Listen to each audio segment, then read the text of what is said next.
সার্পিজিনাস স্কিনের একটা দুরারোগ্য ব্যাধি। এই সার্পিজিনাস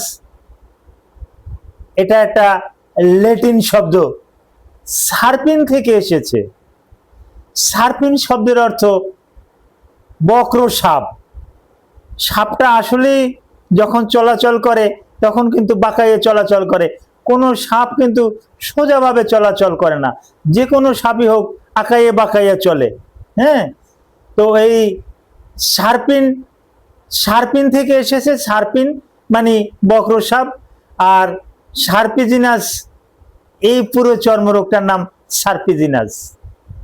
এখন এই সার্পিজিনাসটা কি, বক্র সাপের সাথে মানবদেহে যে স্কিনের যে সম্পর্ক, এর কি সম্পর্ক, এ বিষয়ে সংক্ষেপে কিছু আলোচনা করব। আলোচনাটি মনোযোগ সহকারে শুনুন, এই সার্পিজিনাস সম্পর্কে আপনি তথ্য পেয়ে যাবেন। আসসালামু আলাইকুম রহমতুল্লাহি ওয়া বারাকাতুহু। আমি ডাক্তার মীর শহীদুল ইসলাম, আমার চেম্বার শুভেচ্ছা 255, ঐতিহ্যবাহী শেখঘাট, সিলেট। যে কোনো একটা সার্চ ইঞ্জিনে ডাক্তার মীর শহীদুল ইসলাম কথাটি লিখে সার্চ দিলে আপনি আমার সম্পর্কে বিস্তারিত তথ্য পেয়ে যাবেন।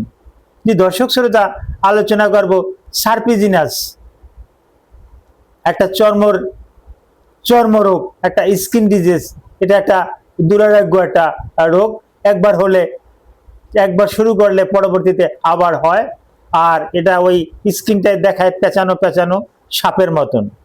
এই সাপের মতন দেখায় বিদায় এটার নাম সার্পিজিনাস। তো এটা কেন হয়, এটার কারণটা কিন্তু এখনো বলা চলে ইডিওপ্যাথিক। পুরোপুরি কারণটা এখনো চিকিৎসা বিজ্ঞান নির্ণয় করতে পারেনি। তো ধারণা করা হয় বিশেষ করে বালু, মাটি, যেখানে বিড়ালের লোম, কুকুরের লোম, শিয়ালের লোম পড়ে আছে, ওই মাটিতে যদি আপনি গড়াগড়ি যান বা ওই মাটি বালু যদি আপনার শরীরে লাগে, তাহলে ওর সংস্পর্শে আপনার শরীরে এই সার্পিজিনাস রোগটা হতে পারে। হবে যে তা নয়।